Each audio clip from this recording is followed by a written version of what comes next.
अब स्टार्ट करते हैं। तो अभी हम देखते हैं कि आज थोड़ा मैं बेसिक चीजें ही बताऊंगा आप लोगों को कि क्या क्या चीजें हम कवर करने वाले हैं, और पूरा जो हमारा कोर्स है वो कितने ड्यूरेशंस का होगा, उसके अंदर क्या क्या कोर्स कंटेंट आपको पढ़ने के लिए मिलेगा, ये सब सारी चीजें जो है वो हम डिस्कस करने वाले हैं आज की कोर्स में। सो अभी जो जो हम पढ़ने वाले हैं वो सर्टिफिकेशंस, तो लाइनेक्स आप लोगों को पता है कि लाइनेक्स जो है वो आपका क्या है, एक ओएस है, ऑपरेटिंग सिस्टम है। और लाइनेक्स का जो सर्टिफिकेशंस है वो अभी हमारे को जो प्रोवाइड कर रहा है, वो जो कंपनी है, वो सर्टिफिकेशंस जो मिलेगा हमारे को वो रेड कंपनी का होगा, राइट। बट यहाँ पर आप रेड का ऑपरेटिंग सिस्टम भी यूज कर सकते हो। जो सर्टिफिकेशन आपको प्रोवाइड होगा, रेड कंपनी क्या करेगी, आपको प्रोवाइड करेगी। लेवल जो है वो हमारे पास में यहाँ पर दो है, RSC SA, और एक लेवल जो है हमारे पास में RSCE। So red hat certified system administrator and red hat certified system engineer.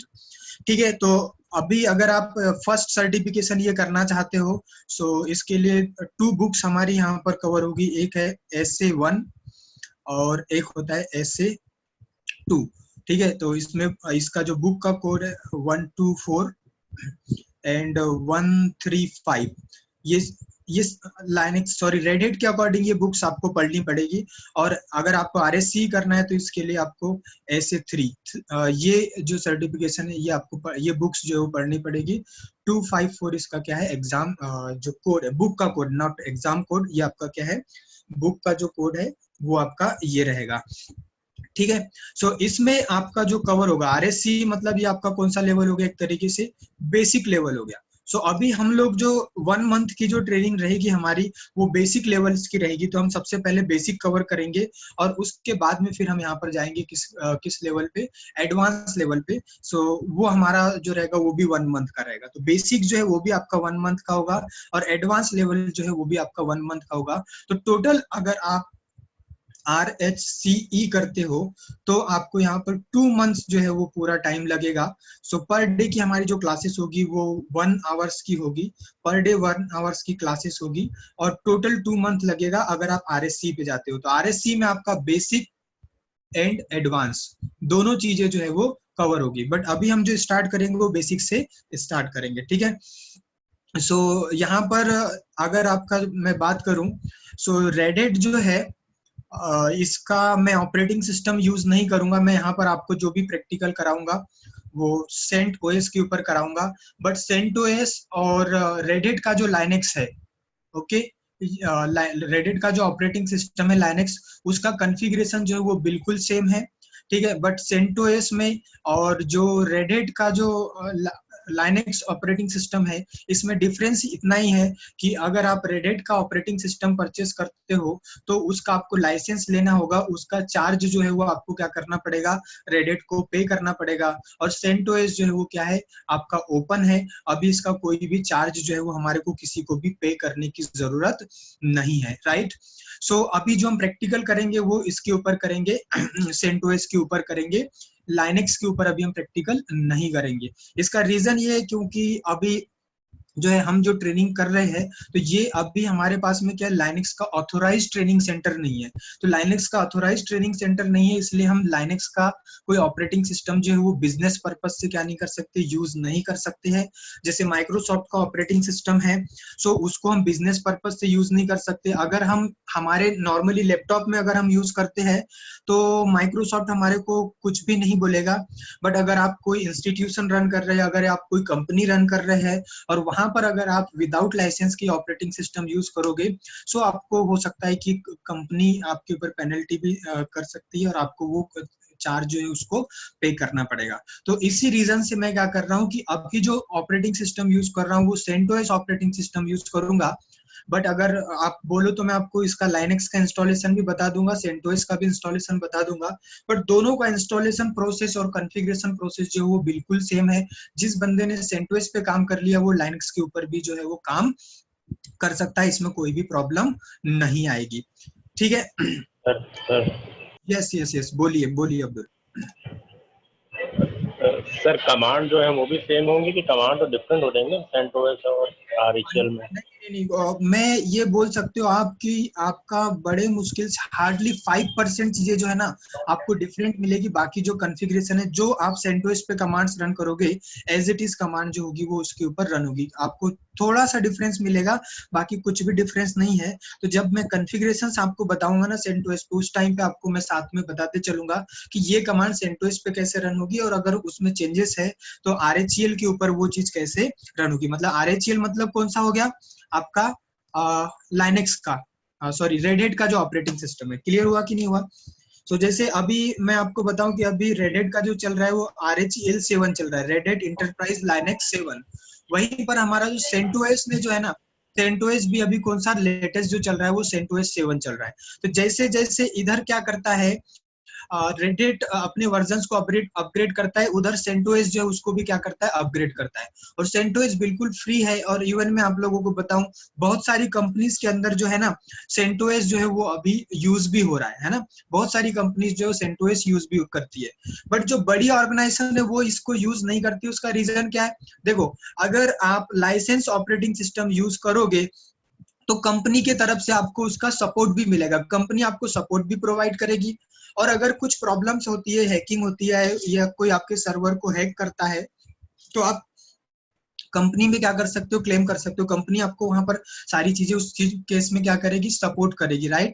But अगर मैं बात करूं फ्री वर्जन की, तो फ्री वर्जन में आपको कंपनी के साइड से कोई सपोर्ट नहीं मिलेगा, कुछ भी नहीं। अगर आपका ऑपरेटिंग सिस्टम हैक होता है, कुछ भी होता है, तो आप किसी के ऊपर कोई क्लेम नहीं कर सकते। तो इसलिए बहुत सारी ऑर्गेनाइजेशन जो है वो सेंटोस मतलब यूज नहीं करती है। बट जो स्मॉल बिजनेसेस जो है रन कर रही कंपनीज, तो वो सब लोग जो है वो सेंटोस को ज्यादा यूज करते हैं। क्योंकि RHEL 7 अगर आप यूज करोगे तो आपको उसका चार्ज जो है वो पे करना होगा। क्लियर हो गया?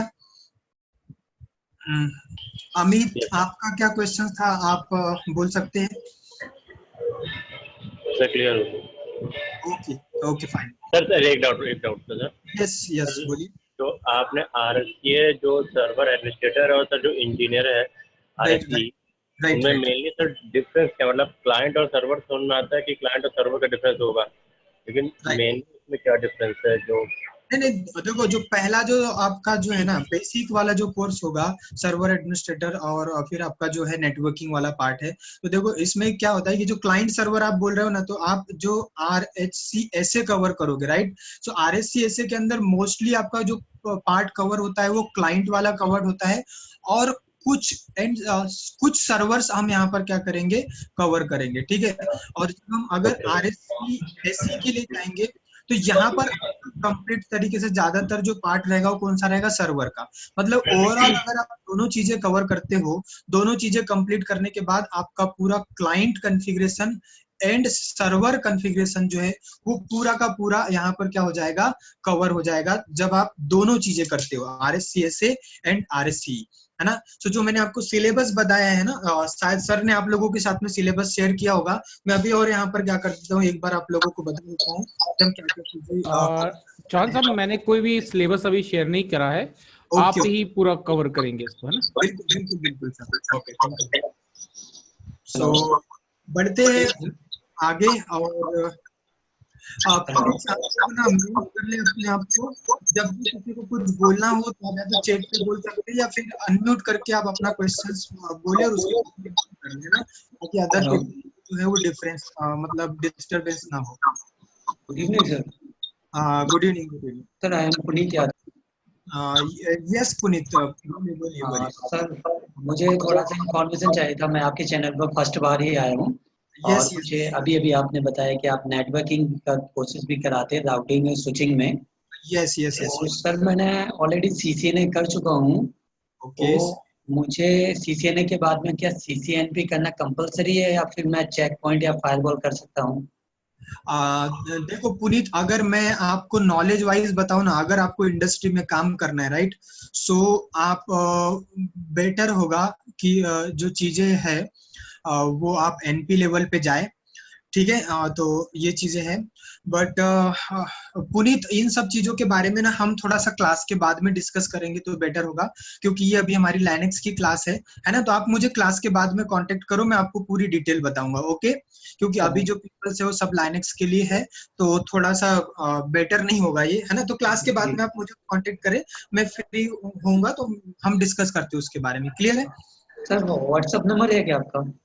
आप पुनीत आपको मैं पूरा डिटेल प्रोवाइड करूंगा। आप जिस लिए लिंक से आए हैं, तो मैं आपके नंबर पे पूरा डिटेल शेयर कर लेंगे, कोई दिक्कत नहीं है। Okay okay okay, thank you sir. Okay, है ना। सो हम उसके बारे में बाद में डिस्कस करते हैं, है ना। थोड़ा सा ये पहले हमारा क्लास हो जाए उसके बाद। Okay okay, thank you. तो आगे बढ़ते हैं। सो अभी हम थोड़ा स्टेप बाय स्टेप चलेंगे, ठीक है।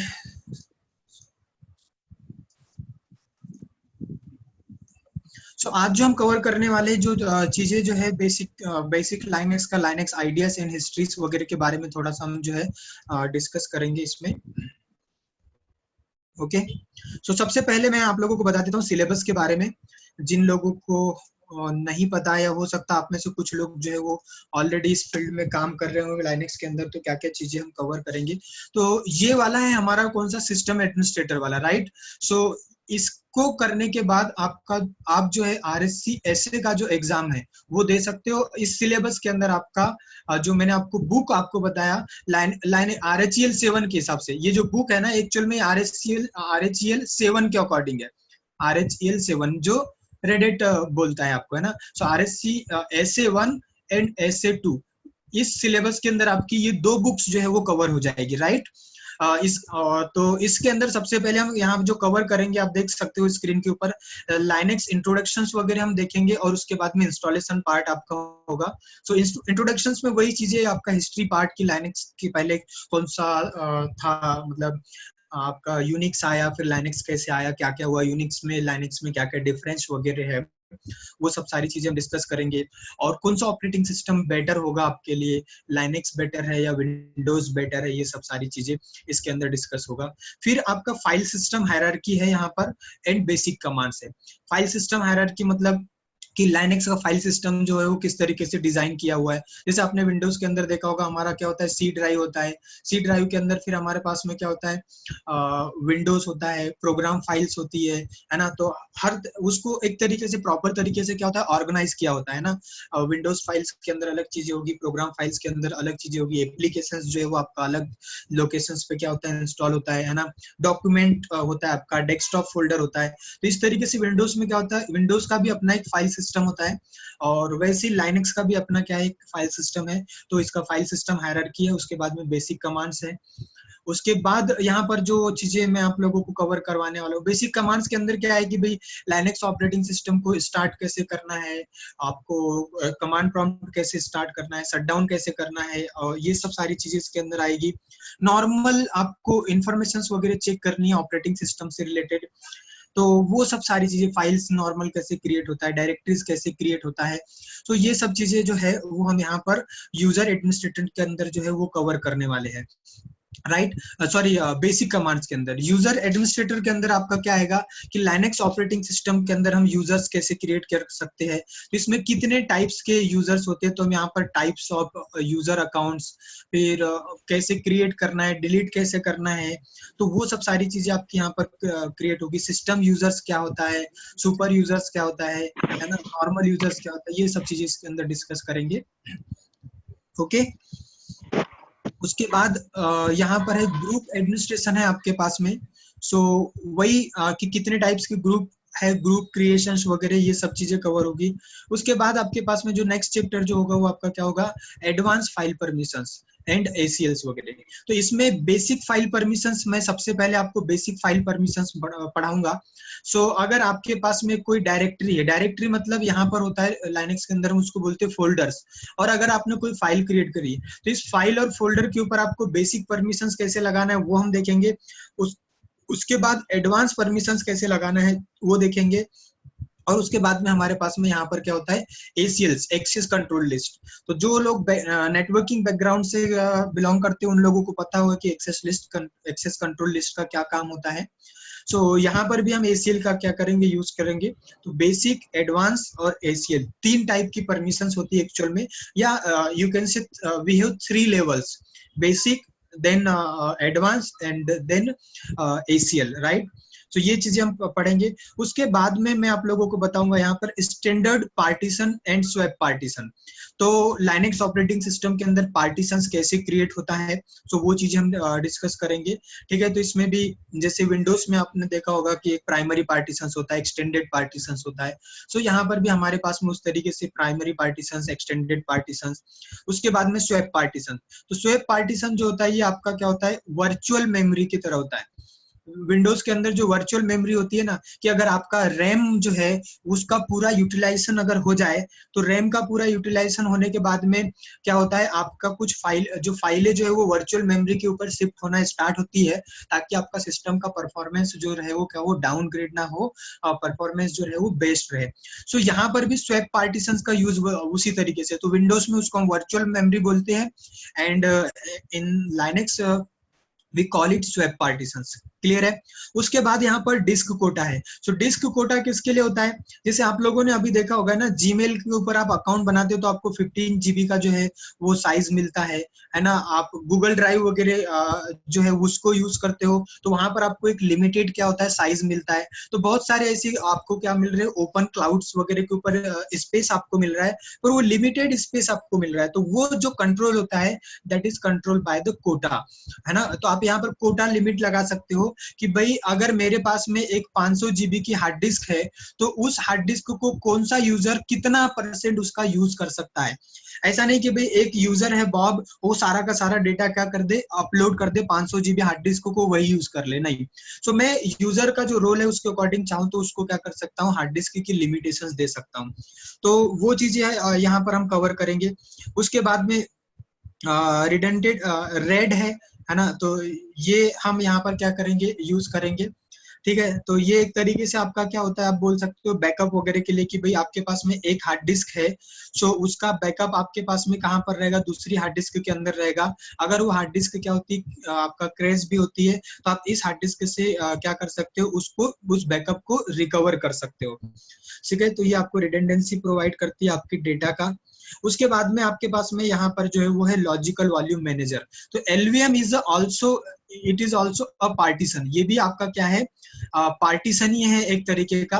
पर जैसे मैं आपको बताऊं, यहाँ पर जो हमने डिस्कस किया अभी कि स्टैंडर्ड पार्टीशन, तो एक स्टैंडर्ड पार्टीशन होता है लाइनेक्स के अंदर, एक स्वैप पार्टीशन होता है, और एक आपका LVM होता है, ठीक है। तो लॉजिकल वॉल्यूम मैनेजर के बारे में मैं आप लोगों को बताऊं, सो LVM पार्टीशन जो होता है उसके अंदर क्या एडवांस फीचर होता है स्टैंडर्ड के अलावा। तो LVM में क्या होता है, जैसे सपोज करो आपने 10 GB का एक पार्टीशन बनाया, और वो 10 GB क्या होता है, फुल हो जाता है ना। तो आप विदाउट डेटा को लॉस किए बगैर आप आपके इस पार्टीशन के साइज को जो है ना वो क्या कर सकते हो, एक्सटेंड कर सकते हो, है ना, आपकी रिक्वायरमेंट के अकॉर्डिंग। और उसमें आप, अगर आपके पास में फ्री स्पेस है तो वो स्पेस जो है उसमें क्या कर सकते हो, ऐड कर सकते हो। अगर आपने पार्टीशन कौन सा बनाया है, LVM पार्टीशन बनाया तो। बट अगर आपने स्टैंडर्ड पार्टीशन बनाया और उसका साइज 10 GB है, और अगर ये फुल होता है, तो आप इस के साइज को जो है वो एक्सटेंड नहीं कर सकते। एक्सटेंड करना है तो आपके पास में एक ही ऑप्शन है, इसके पहले डेटा का बैकअप लो, उसके बाद इस पार्टीशन को डिलीट करो, और फिर जो फ्री स्पेस है और ये इसको भी डिलीट करोगे तो ये फ्री स्पेस में ऐड हो जाएगा, और फिर आप नया पार्टीशन जो है वो क्या कर सकते हो, क्रिएट कर सकते हो। तो LVM मैं आपको यहाँ पर बताने वाला हूँ। उसके बाद में यहाँ पर जो है हम ये मारिया डीबी डेटाबेस जो उसका इंस्टॉलेशन मैं आप लोगों को बताऊंगा, ठीक है। यस अब्दुल, हाँ, ये यम रेपोजिटरी भी जो है वो भी हम क्या करेंगे, कवर करेंगे। सो ये आपका पैकेज मैनेजमेंट के अंदर आएगा, है ना। सो RPM और यम का इंस्टॉलेशन भी बताऊंगा, क्योंकि ये एक इम्पोर्टेंट पार्ट है। राकेश, इसके अंदर जो है MySQL जो है वो हमारा कवर नहीं होगा, ये डेटाबेस जो है वो कवर नहीं होगा। बट ये MariaDB जो डेटाबेस है इसका मैं आपको क्या करूंगा, इंस्टॉलेशन बताऊंगा, इसके ऊपर हमारे को कैसे कवर करना है, ठीक है। सो ये चीजें रहेगी। और RPM और यम, यस सर MariaDB जो डेटाबेस है वो कितना डिफरेंट है, मतलब MySQL से या नॉर्मल डेटाबेस से, ओरेकल वगैरह? नहीं, ये थोड़ा वो क्या है कि डिफरेंट नहीं, इससे क्या होगा, ये ओपन है, ठीक है। तो इसको इससे आपको क्या होगा, डेटाबेस का एक आइडिया हो जाएगा कि डेटाबेस को कैसे इंस्टॉल करना है, कैसे मैनेज करना है, क्या करना है, ये सब सारी थोड़ी चीजें हो जाएगी। बाकी एसक्यूएल जो है उसका कॉन्फ़िगरेशन, उसको मैनेज करना, देखो डेटाबेस तो आप कोई भी पढ़ोगे तो आपका होता क्या है कि थोड़ा कंसेप्ट थ्योरेटिकल पार्ट जो चीजें रहती है वो तो बिल्कुल सेम ही रहेगी, बट आपका कॉन्फ़िगरेशन वाइज जो चीजें वो क्या हो जाएगी, थोड़ी चेंज हो जाएगी यहाँ पर, बस इतना रहेगा। तो डेटाबेस पार्ट जो है वो एक्चुअल में अगर मैं आप लोगों को बताऊं तो ये चीज जो है ना, ये आपका थोड़ा एग्जाम का पार्ट नहीं है। कुछ चीजें जो है मैं आपको इसमें जो सिलेबस में कुछ चीजें मैंने जो ऐड की है वो अपने साइट से ऐड की है, वो इसलिए ताकि जब बंदा मार्केट में जाते हो ना, आप जब काम करते हो लाइनेक्स ऑपरेटिंग सिस्टम के अंदर या कंपनी के अंदर, तो वहां पर कुछ चीजों की आपको जरूरत पड़ती है। बट इवन मैं अगर आपको एग्जाम की बात करूँ ना, तो वहां पर ये चीजें आपके डेटाबेस वगैरह से रिलेटेड वहां पर एग्जाम के अंदर चीजें नहीं पूछी जाएगी। ये एडिशनल चीजें जो है वो मैंने ये वाला डेटाबेस वाला जो पार्ट है उसके अंदर ऐड किया हुआ है। Okay. Yes. So now second next thing we have the virtualization servers, ठीक है। तो यहाँ पर KVM के बारे में मैं आपको बताऊंगा, ठीक है। तो एक ऑपरेटिंग सिस्टम के अंदर ही हम क्या कर सकते हैं, वर्चुअल मशीन जो है वो क्रिएट कर सकते हैं। आप लोगों ने हो सकता है VMware वर्क स्टेशन के ऊपर कुछ लोगों ने काम किया होगा। जैसे विंडोज मशीन के अंदर हम क्या करते हैं, VMware वर्क स्टेशन जो है इंस्टॉल करते हैं। तो VMware वर्क स्टेशन क्या है, आपका एक वर्चुअलाइजेशन सॉफ्टवेयर है, और आपको ये वर्चुअलाइजेशन का प्लेटफॉर्म प्रोवाइड करता है, और उसके ऊपर आप क्या कर सकते हो, कोई भी लाइनेक्स या विंडोज का वर्चुअल मशीन जो है वो क्रिएट कर सकते हो, राइट। बट आपको यहाँ पर लाइनेक्स ऑपरेटिंग सिस्टम के अंदर अलग से कोई भी सॉफ्टवेयर इंस्टॉल करने की जरूरत नहीं है, थर्ड पार्टी सॉफ्टवेयर इंस्टॉल करने की जरूरत नहीं है। इसके अंदर क्या वर्चुअलाइजेशन का फीचर दिया हुआ है, राइट, उसी को यूज करके आप वर्चुअल मशीन जो है वो क्रिएट कर सकते हैं। ओके। उसके बाद में हम यहाँ पर क्या करेंगे, बैकअप वगैरह के बारे में पढ़ेंगे कि ऑटोमेटिकली हमारे को बैकअप लेना है कि भाई एवरी 6 PM आपका किसी भी टाइम पे अगर आपको क्या करना है, बैकअप लेना है, तो वो बैकअप वगैरह कैसे लेना है, वो जॉब आपको स्केड्यूल करना है ना। जैसे शायद विंडोज में स्केड्यूलर इसमें भी होता है एक जॉब स्केड्यूल, मुझे विंडोज में इतना आइडिया नहीं है इसमें क्या होता है, बट शायद उसमें भी हम ऑटोमेटिकली टास्क अगर परफॉर्म करना है तो हम स्केड्यूल कर सकते हैं विंडोज के अंदर भी। तो यहाँ पर हम क्या करेंगे, जॉब्स कमांड के थ्रू, और अगर आपने कुछ लोगों ने सुना होगा क्रॉन टैब के बारे में, क्रॉन टैब, तो ये क्रॉन टैब और जॉब्स जो है, इन दोनों के थ्रू आप क्या कर सकते हो, कोई टास्क जो है वो स्केड्यूल कर सकते हो।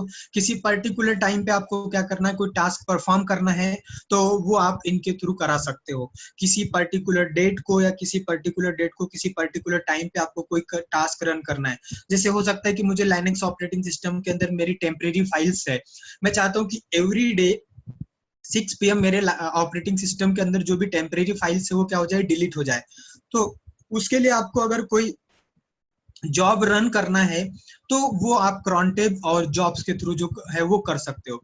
उसके बाद यहाँ पर आपका PXE सर्वर जो है उसका कॉन्फ़िगरेशन मैं आपको बताऊंगा, प्री एग्जीक्यूशन एनवायरनमेंट।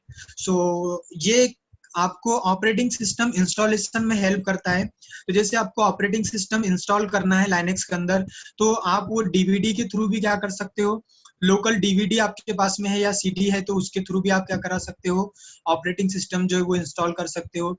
या नेटवर्क के थ्रू भी आप कर सकते हो कि भाई आप NFS सर्वर है, या आपके पास में FTP सर्वर है, या HTTP सर्वर अगर आपके पास में है, तो इनके थ्रू भी आप इंस्टॉल कर सकते हो, ठीक है। और एक ऑप्शन आपके पास में क्या होता है, PXE, प्री एग्जीक्यूशन एनवायरनमेंट। तो इसमें क्या होता है कि हम एक PXE सर्वर पहले से बना करके रखते हैं, और उसके ऊपर सारा कॉन्फ़िगरेशन जो है ना वो सब कुछ सेटअप कर देते हैं कि भाई आपका पार्टीशन कौन कौन से बनेंगे, उनका साइज क्या होगा, कीबोर्ड का टाइप क्या होगा, और लैंग्वेजेस कौन कौन सी यूज होगी।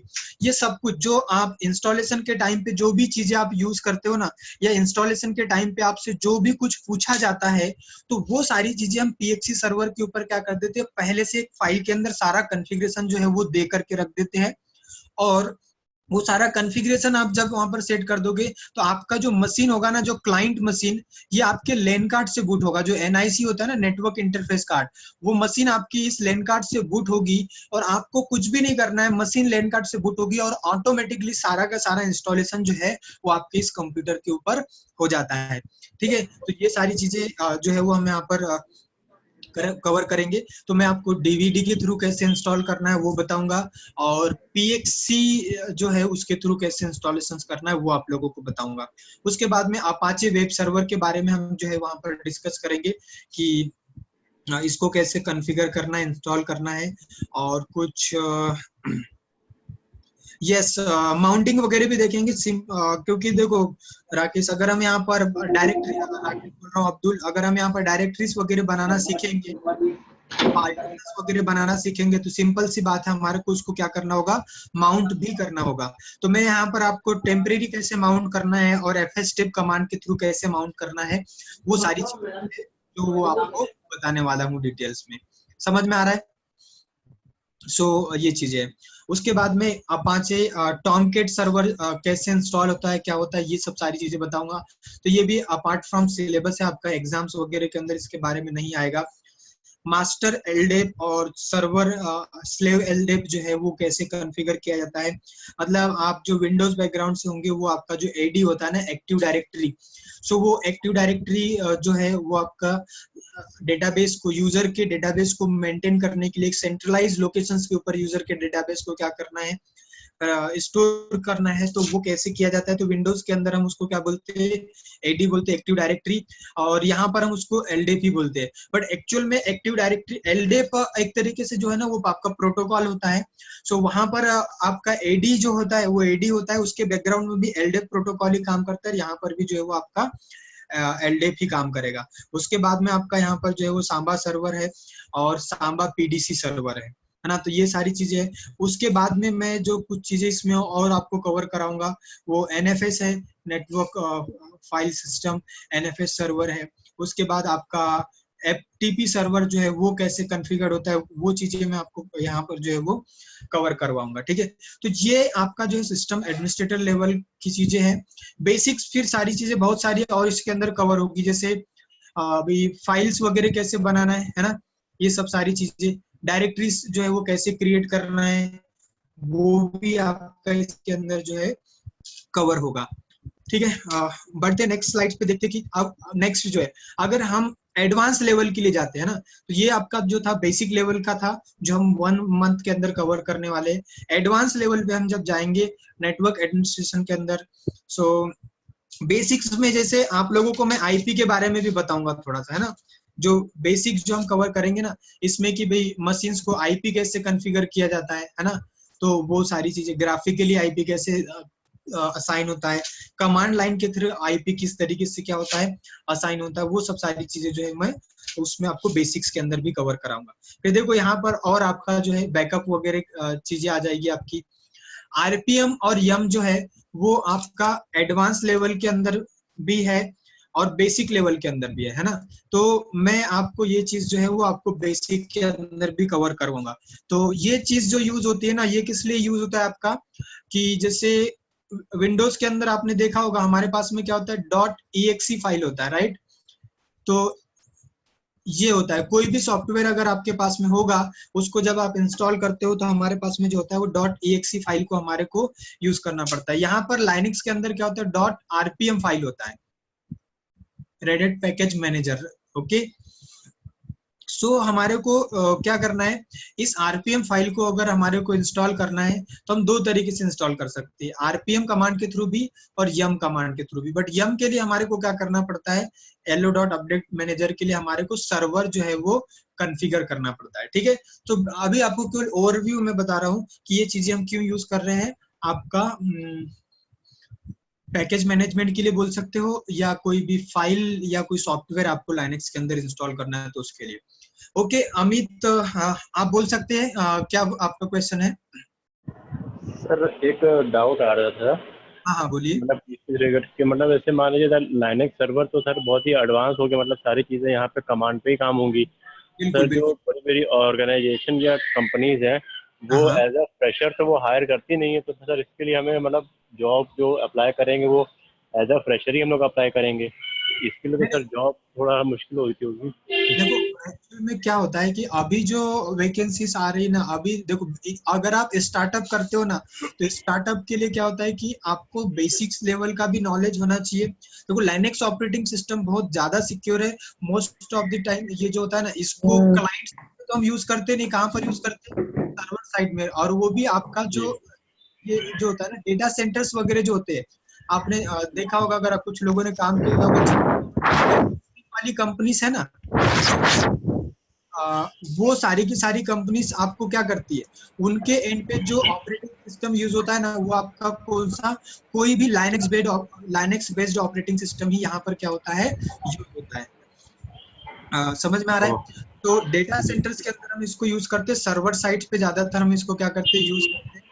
बट अभी जो ओपनिंग्स वगैरह आती है ना, उसमें आपको स्टार्टअप अगर करना है तो आपको बेसिक नेटवर्किंग का नॉलेज भी लेकर के चलना पड़ेगा, और नेटवर्किंग के साथ साथ में आपको क्या करना पड़ेगा, ऑपरेटिंग सिस्टम का नॉलेज भी लेकर के चलना पड़ेगा। सो बेटर होगा कि आप नेटवर्किंग के साथ में लाइनेक्स ऑपरेटिंग सिस्टम पढ़ो। उसका रीजन मैं आप लोगों को बताता हूँ, क्योंकि ये मेरा पर्सनल है, और मैं भी ये सारी चीजें करता हूं, तो मेरे को यहाँ पर कहीं ना कहीं इस चीज का हेल्प मिलता है। उसका रीजन क्या बताऊं आपको, क्योंकि जो आपका लाइनेक्स ऑपरेटिंग सिस्टम है ना, ये सिक्योर माना जाता है। तो आप लोगों ने चेक पॉइंट का नाम सुना हुआ है? चेक पॉइंट जो है वो एक फायरवॉल है, राइट? इसका पूरा जो बेस ऑपरेटिंग सिस्टम जो है ना, वो पूरा लाइनेक्स बेस्ड है। या आप अगर सिस्को के राउटर्स की बात करो, या कोई भी राउटर हो, उसका जो भी बेस ऑपरेटिंग बेसिक होता है, बैकएंड में जो चलता है ना, वो पूरा उसका फाइल सिस्टम जो होता है, वो पूरा का पूरा लाइनेक्स बेस्ड होता है फाइल सिस्टम। या सिस्को के जो हायर सीरीज के स्विचेस आते हैं, या कोई भी फायरवॉल आप उठा लो, तो उसका फाइल सिस्टम होता है, वो बिल्कुल लाइनेक्स ऑपरेटिंग सिस्टम की तरह होता है। तो अगर आपको लाइनेक्स का बेसिक भी आता है ना, इवन मैं बोलूंगा नेटवर्किंग वालों को तो लाइनेक्स का बेसिक करना ही करना चाहिए। उसका रीजन ये है, आप एडवांस मत करो। एडवांस में जिन लोगों को लाइनेक्स में फ्यूचर बनाना है, तो वो लोग क्या करो, एडवांस में जाओ, क्योंकि उसमें सर्वर वगैरह ज्यादा चीजें है। बट एटलीस्ट आप बेसिक पढ़ोगे तो उससे फायदा क्या होगा, कि अगर आप नेटवर्किंग में भी हो ना, तो वहां पर अगर आप हो सकता है इन फ्यूचर क्या कर रहे हो, फायरवॉल के ऊपर काम करना सीख रहे हो, या राउटर्स के ऊपर आपको कोई फाइल बनाना है, या राउटर के ऊपर कोई फोल्डर बनाना है, या राउटर के फाइल सिस्टम को अगर आपको समझना है, तो जिन लोगों को लाइनेक्स का फाइल सिस्टम अगर समझ में आता है, तो वो इन पे काम कर सकता है। कोई भी फायरवॉल हो या कुछ भी, अगर आप कहीं पर भी देखोगे ना, तो माइक्रोसॉफ्ट के ऑपरेटिंग सिस्टम के बेस पे नहीं होता है, वो पूरा लाइनेक्स ऑपरेटिंग सिस्टम के बेस पे होता है। और बहुत सारे फायरवॉल ऐसे हैं जिन्होंने लाइनेक्स को क्या किया है, अप्रोच किया है, और उनको बोला है कि आप स्पेशली हमारे लिए क्या करो, एक लाइट वर्जन क्या करो, डिजाइन करो। समझ में आ रहा है? तो चेक पॉइंट के अंदर क्या होता है, एक स्प्लेट करके एक ऑपरेटिंग सिस्टम आता है जो लाइनेक्स बेस्ड होता है, और वो लाइनेक्स वालों ने क्या किया है, डिजाइन किया गया है। ओके, सो नहीं राकेश, देखो आपको अभी इनिशियल लेवल पे तो क्या होता है कि हमारे को सारी चीजों का नॉलेज होना चाहिए, और इन सब चीजों का आपको बेनिफिट भी मिलता है। अगर आपको इंडस्ट्री में क्या है, 7-8 साल का जब एक्सपीरियंस हो जाता है, जब मैनेजर बनने की बात आती है, जब आप एडवांस लेवल पे जाते हो, राइट, तो उस टाइम पे क्या होता है कि आप एक जब पूरे प्रोजेक्ट को मैनेज करते हो, पूरी टीम को मैनेज करते हो, तो उस टाइम पे आपको जितनी ज्यादा चीजों का नॉलेज होगा ना, तो वो आपके लिए बेटर होगा। बट अगर आप एक स्पेसिफिक फील्ड में जाते हो, तो मेरा देखो बोलना ये है कि आप हर फील्ड का थोड़ा थोड़ा नॉलेज लेकर के चलो, बट किसी एक फील्ड में आपको मास्टरी होनी चाहिए, ठीक है? ताकि ऐसा नहीं कि कई बार क्या होता है, बंदे हर फील्ड में जाने के चक्कर में वो कहीं किसी भी फील्ड के नहीं रहते, है ना? तो मैं ये नहीं बोलूंगा कि भाई आप सारी चीजें करो, बट एक चीज आपका एम बनाओ कि मुझे इस चीज में एक्सपर्ट बनना है, बट उससे रिलेटेड आपको जो भी चीजें है ना, इंडस्ट्री के अंदर जो चीजें यूज हो रही है, वो आपको अपडेटेड रहना है उससे, है ना? तो आपकी मार्केट में ज्यादा वैल्यू होगी। क्लियर हुआ? यस, लाइनेक्स में आपको देखो, सेंटोस जो है, मैं आप लोगों को बता दूं, रेडिट एक कंपनी है, और सेंटोस भी क्या है, एक कंपनी है। दोनों क्या करती है, ऐसे रेडिट है, सूसे है ना, मैंड्रिक है, फेडोरा है। तो ये सब क्या है, आपकी कंपनीज है जो लाइनेक्स ऑपरेटिंग सिस्टम डिजाइन करती है। ओके, बट सेंटोस का जो है वो फ्री है, जो ओएस जो है वो सेंटोस का जो ओएस है वो आपका कैसा है, फ्री है। सो बढ़ते आगे, उसके बाद में हमारा जो है यहाँ पर कुछ सर्वर पार्ट्स वगैरह है, तो वो हम चीजें डिस्कस कर, है ना? तो डीएनएस सर्वर कैसे बनाना है, डीएचसीपी सर्वर आपको कैसे यहाँ पर बनाना है, वो चीजें हम डिस्कस करेंगे।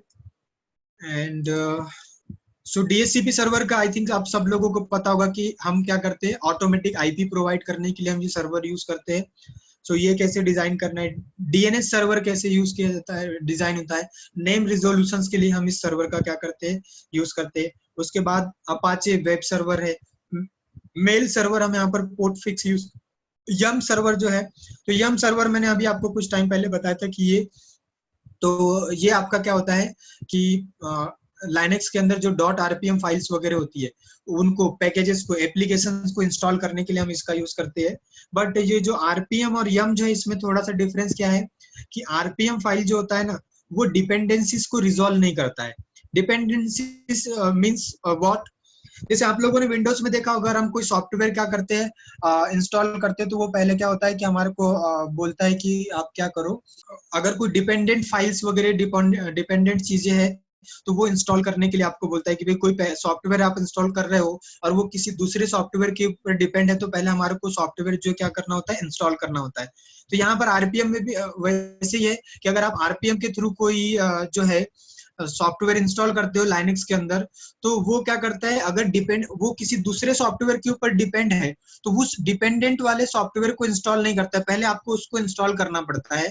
और यम क्या करता है आपको कि अगर आप कोई सपोज करो कि आप DHCP सर्वर कॉन्फ़िगर करना चाहते हो, उसके लिए कोई पैकेज आपको इंस्टॉल करना है, तो अगर आप यम के थ्रू वो पैकेज इंस्टॉल करते हो, तो वो जितने भी डिपेंडेंट सॉफ्टवेयर होता है ना, उन सबको क्या कर देता है, इंस्टॉल कर देता है। तो बहुत बार आपको क्या किया जाता है, .NET फ्रेमवर्क वगैरह जो है, वो बोलता है कि आप इसको क्या करो, इंस्टॉल करो, उसके बाद ही आपका क्या होगा, सॉफ्टवेयर इंस्टॉल होगा, राइट। तो यहाँ पर अगर आप, अब वही चीज यहाँ पर है, तो वो किसके साथ में होता है, यहाँ पर आरपीएम के साथ, कि भाई अगर आप कोई सॉफ्टवेयर इंस्टॉल कर रहे हो, तो आरपीएम आपको क्या बोलेगा कि भाई ये सॉफ्टवेयर इसके ऊपर डिपेंड करता है, पहले आप इसको इंस्टॉल करो, उसके बाद जो है वो आप क्या कर सकते हो, सॉफ्टवेयर इंस्टॉल कर सकते हो। बट यम क्या करता है, आपको वो देखेगा कि भाई कोई पर्टिकुलर सॉफ्टवेयर किसी के ऊपर डिपेंड है ना, तो वो जो डिपेंड करता है जिसके ऊपर इंस्टॉल कर लेगा, राइट। सो वेबमिन वगैरह का कॉन्फ़िगरेशन है, तो ये भी आपका एडिशनल चीजें है, ठीक है। ये अपार्ट फ्रॉम आपका एग्जाम्स के अंदर ये चीजें नहीं आएगी, तो कुछ चीजें मैंने जो ली है वो इंडस्ट्री में जो यूज होती है उससे रिलेटेड ली हुई है, ठीक है। तो मैं थोड़ा सा सिलेबस जो है वो थोड़ा सा फास्ट यहाँ पर अभी कवर करता हूँ, उसके बाद कुछ चीजें आपको बताता हूँ और आगे की चीजें जो है, ठीक है। सो ये रहेगा। उसके बाद FTP सर्वर है, फाइल मतलब फाइल को अपलोड एंड डाउनलोड करने के लिए, फाइल शेयरिंग, फोल्डर शेयरिंग वगैरह आपको करना है। सो हम यहाँ पर NFS का यूज करेंगे। सो ये लाइनेक्स टू लाइनेक्स अगर आपको फोल्डर शेयर करना है, तो हम यहाँ पर जो है वो NFS का यूज करेंगे। और लाइनेक्स टू विंडोज अगर हमारे को क्या करना है, फोल्डर शेयर करना है कि भाई आपने लाइनेक्स के अंदर कोई फोल्डर जो है वो शेयर करके रखा है, उसको आपको विंडोज के अंदर एक्सेस करना है, सो आप यहाँ पर सांबा सर्वर का यूज कर सकते हो। क्लस्टर सर्वर आपको कैसे कॉन्फ़िगर करना है, वो सब सारी चीजें आएगी। उसके बाद यहाँ पर हम फायरवॉल्स के बारे में हम पढ़ेंगे, ठीक है। सो फायरवॉल्स में यहाँ जो चीजें हम कवर करने वाले, तो फायरवॉल के अंदर यहाँ पर एक होता है आईपी टेबल्स, है ना, लाइनेक्स के अंदर। तो आईपी टेबल जो पूरा फायरवॉल का काम करता है, किस ट्रैफिक को आपको अलाउ करना है, किसको डिनाई करना है। फिर उसके बाद हम dynamic firewalls and AC Linux के बारे में हम यहाँ पर कवर करेंगे। तो ये आपको पूरे लाइनेक्स को सिक्योरिटी प्रोवाइड करता है। उसके बाद में हम IPv6 का कॉन्फ़िगरेशन थोड़ा सा पढ़ेंगे, और जिन लोगों को IPv6 के बारे में नहीं पता है, तो उसका थोड़ा मैं बेसिक्स जो वो है कि आपको बताऊंगा कि इसका ऑक्टेट फॉर्मेट वगैरह कैसे होता है, इसको कैसे असाइन किया जाता है, हेक्साडेसिमल्स में होता है, 128 बिट का होता है, तो क्या होता है, वो सब सारी चीजें भी आपको यहाँ पर कवर करवाई जाएगी। उसके बाद इसके ऊपर आपका वेब सर्वर है, DNS सर्वर, मेल सर्वर वगैरह। वो कर्नल को अगर आपको अपग्रेड करना है, नेटवर्क टाइम सर्वर कैसे कॉन्फ़िगर करना है, वो सब सारी चीज देखेंगे। Proxy server, advance file permissions इन लिंक्स वगैरह, है ना, हार्ड लिंक, सॉफ्ट लिंक्स वगैरह कैसे होता है, ये शॉर्टकट्स के लिए यूज होता है। तो ये लिंक फाइल लिंक जो क्रिएट की जाती है, ये आप इसको क्या बोल सकते हो, शॉर्टकट्स बोल सकते हो, ठीक है। तो ये चीजें कवर होगी। Booting process, Linux operating system कैसे बूट होता है तो क्या क्या चीजें चेक करता है, वो सब सारी चीजें, रन लेवल्स वगैरह क्या होता है, वो सब आपको बताऊंगा। पासवर्ड ब्रेक करना है, अगर आप लाइनेक्स ऑपरेटिंग सिस्टम का पासवर्ड भूल गए, तो पासवर्ड ब्रेकिंग आप लोगों को कवर करवाने वाला हूँ। नेगियोस मॉनिटरिंग टूल एंड केरबरॉस सर्वर। तो ये ऑथेंटिकेशन के लिए हम केरबरॉस सर्वर का यूज करते हैं, और मॉनिटरिंग टूल जो है ये हम ये नेगियोस मॉनिटरिंग टूल मैं आप लोगों को बताऊंगा, जिससे आप आपके सर्वर की पूरी मॉनिटरिंग कर सकते हो, आपका रैम कितना यूटिलाइज हो रहा है, सीपीयू कितना यूटिलाइज हो रहा है, ये सब सारी चीजें। इवन आप सिस्को की नेटवर्किंग डिवाइसेस वगैरह जो है ना, उनको भी आप इसके थ्रू क्या कर सकते हो, मॉनिटर। तो network teeming and auto FS ये चीज आऊंगा। वीपीएन सर्वर कैसे कॉन्फ़िगर होता है, प्रोसेस मैनेजमेंट वगैरह कि लाइनक्स के अंदर कौन कौन सी प्रोसेसेस करंट में रन हो रही, कौन सी प्रोसेस ज्यादा सीपीयू को या ज्यादा हायर मेमोरी को यूज कर रही है, उन प्रोसेस को फोर्सफुली कैसे टर्मिनेट किया जाता है ना। So it's more similar to the task manager, Windows के अंदर जो आपका टास्क मैनेजर होता है वैसे। सेन स्टोरेज एरिया नेटवर्क के बारे में आपको मैं बताऊंगा कि हम क्या कर सकते हैं, हमारे लाइनक्स ऑपरेटिंग सिस्टम को क्या कर सकते हैं, एक स्टोरेज एरिया की तरह जो है वो हम यूज कर सकते हैं। ये F5 नहीं है, ऑटो एफएस है ना, आपका जो ये F5 नहीं, F5 एक्चुअल में वो आपका क्या होता है, लोड बैलेंसर आता है ना, वो लोड बैलेंसर है। तो वो चीजें हम यहाँ पर कवर नहीं करने वाले हैं, ठीक है। और उसके बाद स्टोरेज एरिया नेटवर्क जो है वो हम कवर करेंगे। तो जो आपका एक लाइनक्स ऑपरेटिंग सिस्टम है ना, इसी को आप क्या कर सकते हो, एक सेन की तरह यूज कर सकते हो, और यहाँ से आप क्या कर सकते हो, आप किसी अदर यूजर को जो है वो अपनी हार्ड डिस्क जो है वो क्या कर सकते हो, प्रोवाइड कर सकते हो, ठीक है। और वो उसको एज एक पार्टीशन को आप बोल सकते हो ये, कि भाई आपके पास में सपोज करो 500 जीबी की हार्ड डिस्क है, उसको आपने क्या किया, 100 जीबी के 5 पार्टीशंस बना दिए, ठीक है। और ये आप एज अ हार्ड डिस्क किसी अदर यूजर को ये क्या कर सकते हो, आप प्रोवाइड कर सकते हो, और वो यूजर फिर इसके अंदर कोई ऑपरेटिंग सिस्टम वगैरह भी क्या कर सकता है, इंस्टॉल कर सकता है, ठीक है। सो वो चीजें हम यहाँ पर कवर करेंगे। और लॉग वगैरह कैसे मेंटेन किया जाता है लाइनक्स ऑपरेटिंग सिस्टम के अंदर, ये सब चीजें। तो ये आपका जो है वो बेसिक और एडवांस लेवल का जो है वो क्या रहेगा, सिलेबस रहेगा कि बेसिक्स आपका क्या क्या कवर होगा और एडवांस। तो ये जो टॉपिक्स आप अभी स्क्रीन पे देख रहे हैं, ये हम सेकेंड लेवल के अंदर कवर करेंगे एडवांस के अंदर, ठीक है। ये पूरा आपका 1 मंथ का रहेगा, और यहाँ पर जो आप ये सारे टॉपिक्स देख रहे हैं, ये आपका आएगा वो किस में आएगा, बेसिक लेवल्स के अंदर आएगा। तो अभी हमारा जो गोल है वो ये है, इसको कंप्लीट करना है, ठीक है। तो इसको जो लाइनक्स में कैरियर बनाना चाहता है, लाइनक्स में जाना चाहता है, वो भी इसको कवर कर सकता है, और जो नेटवर्किंग बैकग्राउंड से वो भी इसको क्या कर सकते हैं, कवर कर सकते हैं, ठीक है। और फिर अगर किसी को लाइनक्स में ही आगे बढ़ना है, तो वो एडवांस लेवल के लिए भी फिर क्या कर सकता है, जा सकता है। या अगर आप दोनों फील्ड में काम करना चाहते हो कि भाई आपको कैरियर क्या करना है, अभी स्टार्ट करना है, तो आप लाइनक्स और नेटवर्किंग दोनों चीजें सीख करके फिर आप किसी ऑर्गेनाइजेशंस के अंदर क्या कर सकते हो, अप्लाई कर सकते हो।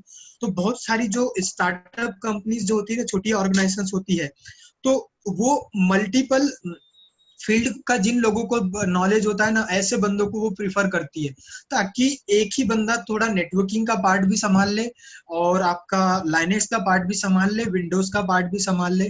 तो वो ये ऐसे बंदों को ज्यादा प्रिफर करती है, जो स्टार्टअप वाली कंपनीज जो होती, जो छोटी कंपनीज होती है। एमएनसीज के अंदर जब आप जाते हो, तो एमएनसीज के अंदर क्या होता है, फिर वो किसी पर्टिकुलर फील्ड में जो मास्टर बंदे होते हैं, फिर वो उन लोगों को प्रिफर करता है। क्योंकि स्टार्टअप कंपनी क्या करती, जब पे करती तो वो देखती कि यार एक ही बंदा सारी चीजें संभाल ले तो ज्यादा अच्छा है। और उसका रीजन ये है, मैं आपको बताऊं, कि उस कंपनी के पास में एक ही फील्ड से रिलेटेड सारे प्रोजेक्ट नहीं होते। अब एमएनसीज में क्या होता है, उसके पास में अगर नेटवर्किंग का प्रोजेक्ट आए तो सारे नेटवर्किंग के होंगे, आपको नेटवर्किंग के प्रोजेक्ट में डाल दिया और आपको क्या करना है, उसी पे काम करना होता है, राइट।